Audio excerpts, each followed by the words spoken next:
I believe this is 2,410 pounds per cubic yard times 6 gives us 14,400 pounds, I think. So I kind of overloaded the trailer because I can only really put in about 10,000 back here. So I think I'm 4,000 pounds overloaded a little bit. It wouldn't be the first time I've had it a little heavy, but this is that may be the heaviest load I've ever had to take in my dump. Real quick video, folks, on diesel fuel filters. So I've got a 07 LBZ Duramax right here. This is my personal truck. Now right here's the factory fuel filter location. You can see I stuck this adapter on here and I'm running Caterpillar filters. You see that cat filter down there? That's a 2-micron fuel filter. Now I'm gonna show you guys how to purge these of the air when you normally start them, but I'm actually gonna end up cheating on this truck because this truck right here is also equipped with another cat fuel filter. It's the 7R0710, I believe is the part number. And it's also got a fuel water separator in front of it. Now up top, you look way up there, we got this electronic lift pump. See that guy? Who made that? Black Market Performance. It's all one piece of billet right there. And then the pump sits on top, and then there's the housing for the filters, right? Now, when you key this thing on, hit the key, that filter turns on, or that pump rather, that turns on using a set of relays that comes with the wiring. Now normally when we go to purge these guys, you have to do it manually. We've got a bleeder screw right there. You see that little guy? That little brass looking screw? Now that one's brass, but the factory ones are plastic, and you actually can't really open them up with a screwdriver when they're plastic because you'll just break it. So you have to use a 13mm. But normally what you would do is you'd have to leave that closed, come in here, and you pump up this little diaphragm thing right here. This is our bleeder pump. The only time we need to operate this guy is if you're putting in fuel filters. So what this will do is this is gonna suction up some fuel from the lines. It'll pressurize this little housing, and then we can open it up and bleed some of the air out. I hope you guys heard. I heard a little bit of air. Now you can also sit here and just pump it with that bleeder valve open. But like I said, I'm gonna cheat a little bit. So what we're gonna do here is I'm just gonna go inside and hit the key. It's gonna fire up that fuel pump down below. Then the electric pump can purge everything, so I don't have to, because that can be a lengthy process. So key on, engine off. We've got our pump unit running. Hear that? Up, and we're already purging. I just saw the fuel coming out, or a little bit of it. Maybe that was the fuel that was just in the line on its way out. Anyway, there we go. Now we're squirting. Whoa, got me. Close that up, and we should be fully purged of the air out of the fuel system. So, tighten that guy down with a little click. I'm gonna hose off that fuel spray that was in my face. Get rid of that. Make it nice and shiny in here. There we go. And now we are free to start the engine. Yep, we're still running, sounds good. Now that thing runs full time, starting the engine. Yeah, anytime that key is on, those fuel filters are gonna be turned on. One real cool feature, I'm gonna call it, about that particular system is there happens to be a return on that system. So if we pull this off, need an illuminator, we can't see. Yeah, let's go grab a flashlight real quick over here. Hey, Rod. Come again, over. Do you like my rear end fluid pumping machine? It also sucks and then it pumps. It does both for us. It removes the fluid and then puts it back in. It makes it super easy. Do you all know what the combustion process is? Suck, squeeze, bang, blow. Booyah! Yes, sir! That is the process. Those are the fundamentals of engines operating. Anyway, find that flashlight real quick. We'll get back over to the truck. There you are. Let's go. Illumination. All right, so now, yeah, there we go. Now we can see that fuel doing its thing. See how there's a, let me get you way in that hole. Hang on. Come on, maybe up here. There we go, now we can see it. So what I've done is I installed a fitting in the filler neck in the truck right here. There is a pressure bypass on that pump. So that pump will pressurize our fuel and send it up to the CP3 pump, which is buried down underneath that air compressor, our AC compressor way down there, that's the injection pump for all the fuel injectors. So this guy right here will continuously pump and pump and pump and pump, and it's always filtering while it's pumping. So that filter unit down there is actually supplying the high pressure pump with unlimited fuel, and at the same time it is circulating all of the fuel in the tank, cleaning it, filtering it, and making sure it's in great condition. That way our pump or our filter up on the front here, which could have been deleted, but I elected to leave it there, but that thing right here will almost never become dirty because of the filter out back. Now, what I'd like to do, since I'd mentioned that's a 2-micron filter right there, I'd like to leave that one there with the 2-micron, and I'd like to find like a 6 or an 8-micron filter to put out back. That way we've got 2 stages of filtering. We've got a heavy particulate filter for the entire system, and then we've got a light particulate filter just for the injection pump, which is good because you cannot afford to have contaminants inside of your fuel injection pump. You will ruin the thing, and it'll ruin the injectors, and then contaminate the fuel tank. And once that happens, you're screwed. That's $15,000 repair. So watch out for that. So let's power this unit down. Shut down, Silverado. All right, guys, I'm done with the fuel system maintenance on the truck today. So now, I got a choice. I can close this video right now, or we can take a look. Actually, I want to do this. We're going to take a look, because if you guys recall in previous videos, there'll be a link down below. I had replaced the entire leaf spring system out in the back of this truck, and we upgraded the single overload leaf. That's that one single 500 pound right there. I upgraded it with a 1,000 pound overload using the dual overload spring. So we got one brand new spring pack and then a whole nother overload spring pack to complement it. So I think what I want to do is we're going to record how much spring sag we get out of that setup when I hook up this trailer, because this trailer happens to have 6 yards of gravel in the back of it. And I believe this is 2,410 pounds per cubic yard times 6 gives us 14,400 pounds, I think. So I kind of overloaded the trailer because I can only really put in about 10,000 back here. So I think I'm 4,000 pounds overloaded a little bit. It wouldn't be the first time I've had it a little heavy, but this is that may be the heaviest load I've ever had to take in my dump. So yeah, I think I'm gonna go ahead and hook it up, and we're gonna GoPro the springs on the truck when we let the jack down, and we're going to see just how much sag we get out of that bad boy once we put this massive load on the trailer hitch there. So this should be pretty good. All right, guys, let's get this thing fired up and backed into the trailer.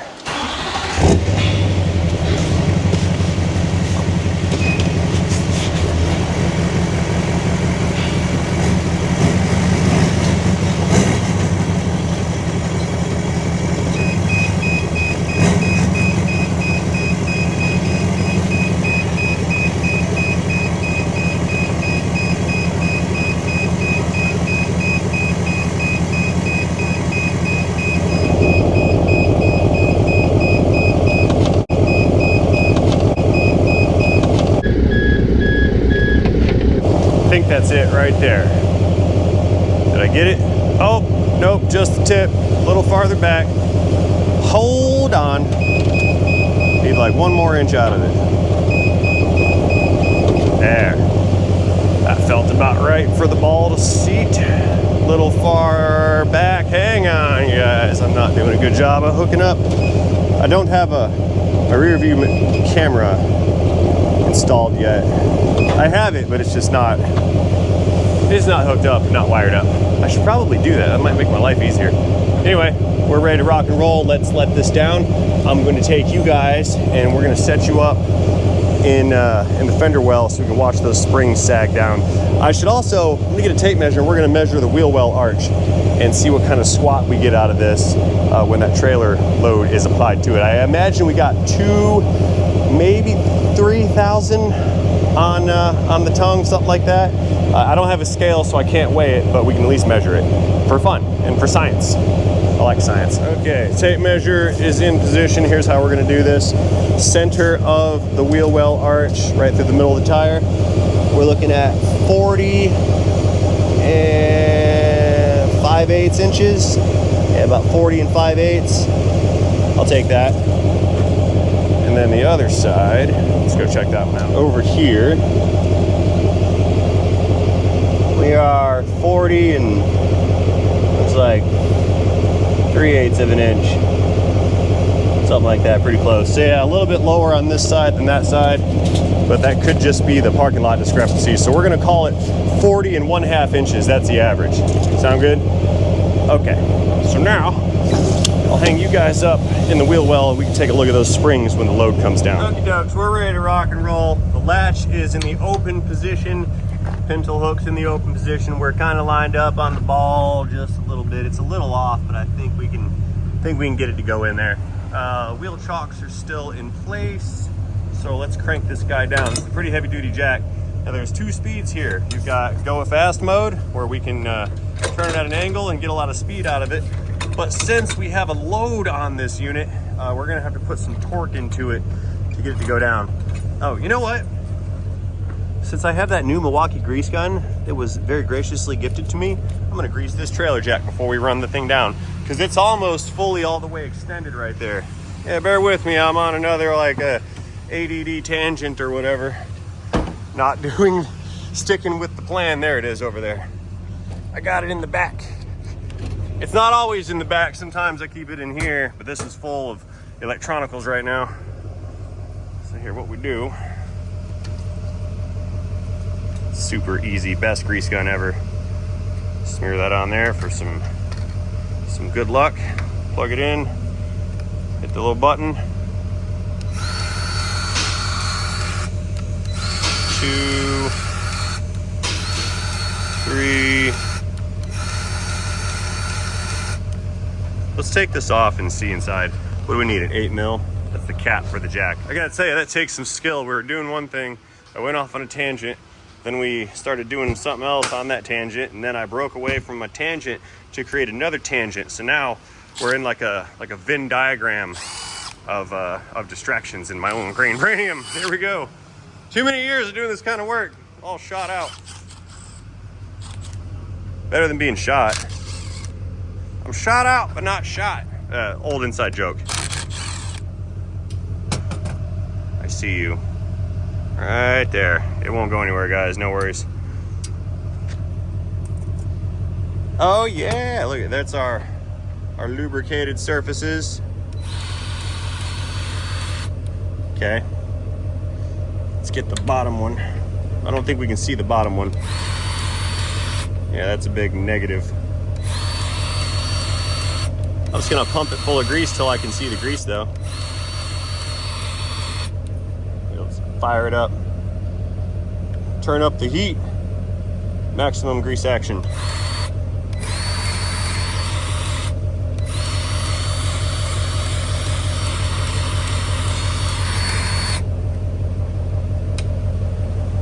Let's see what this does.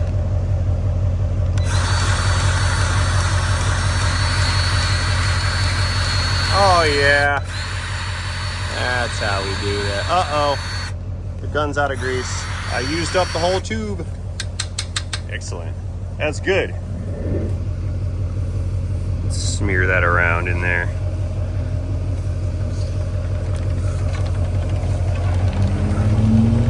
Ooh, nice and smooth. Look at that.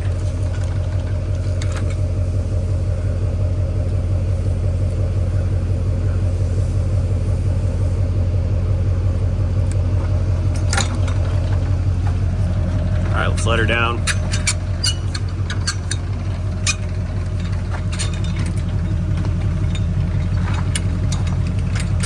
Uh-oh. Let's go into high speed mode.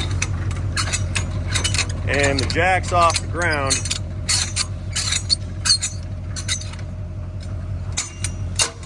All right, we're into this interesting circumstance where that thing's just kind of sitting there and the trailer jack is hovering. Normally you just kind of kick the thing over, but since this thing weighs like 18,000 pounds, I don't know if I can kick it. I don't think I've got the, don't have the mass behind me. So what we're gonna do, I'm just gonna go and hop in the truck and just back it up a little bit. We're gonna back under this ball right here. And it should fall into place. That's what we're looking for. That's enough room. Okay. All right, climbing in. Let's throw it in reverse real quick. Back it up. Bam! Felt that one. She's in.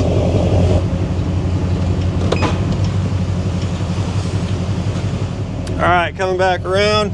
Let's go ahead and close it up. That's our latch. And then we're gonna safety pin that unit. We don't want our trailers coming unlatched, killing people.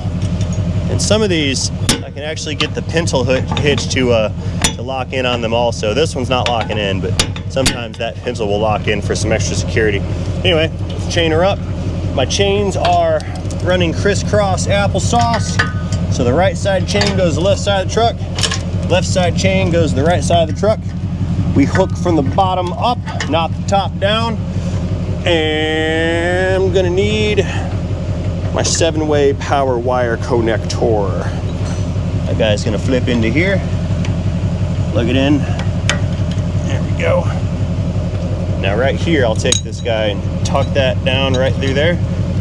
That way, cord's got plenty of space and it can't drag on the ground. So now down here, that trailer jack, we just go ahead and pull this little pin right here. It's gonna unpin from the holes, and then this thing is spring loaded. That just goes right on up like so. Ready to rock and roll. Put this into high speed mode, latch it in, and of course I gotta put the little cap back on. That goes there. By the way, my solar panel battery charger for the dump battery side of there, that's been working out very well.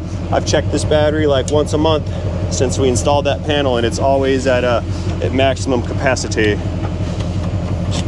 So it's well worth the $100. And I know you can get solar panels real cheap, but these are like epoxy filled, mounted with a charge controller. It's specifically for such thing. I believe it's a Solar Pulse. I think I'll leave an Amazon link to this thing down in the description below. It's a pretty good charger, but it keeps this thing fully charged. I stand corrected. Look, we're partially charged. That's odd, because I should be getting power from the truck unless my connector wasn't connecting well. Check it again. Yeah, maybe I didn't have a good connection, because when this is connected to the truck is also attempting to charge the batteries in the trailers. Maybe we're not connected. Turn the lights on and see. Or just maybe my power line going back is not connected. Nah, we're good. That's the charger for battery. Yeah, we're charging or testing mediocre. I mean, I was running this battery pretty heavy the other day. I ran like 2 or 3 dump loads. Oops. Wasting time, smashing cables. Yeah, it's got it. Yeah, you can see that'll take your battery down real quick. I don't want to dump the trailer right now, so we're not going to. Bam! That's awesome. Dump the pressure. Okay, enough screwing around. We'll clean up my mess. Let's take some measurements, and I think we can call this one good. We'll put this over here for now. So where were we? 40, what are we talking about? 40.5 inches, right? Get the tape measure here. See how much squat we got. 39. So 1.5 inches is all it took up with, I'm gonna call that 2,000 pounds. So those overload springs are in action here. Yeah, just a 38.75 inches. Yeah, we lost 1.5 inches of ride height. I'm good with that though, that looks good. Setup is perfect on this. I like it. What do you guys think? Good looking setup? I think it is. It's safe, it'll tow. It'll tow properly. Let's get the wheel chocks out of here. These live permanently in the back. You never know when you need a giant block of wood. So I keep multiple giant blocks of wood. There's that other one. Yeah, excellent. All right, guys. I think I'm done for now. I'm gonna ride this thing home, get it out of here. I'm dumping all this in my driveway, and then that's gonna be that. So, in conclusion, as always, I'd like to thank you guys for watching this video. Let me know what you think about this setup, this truck, this trailer, and this moderate overload in the back in the comment section down below. Do not forget to engage that like and subscribe button in the comment section down below. And most importantly, have a great day. See you guys later in a video.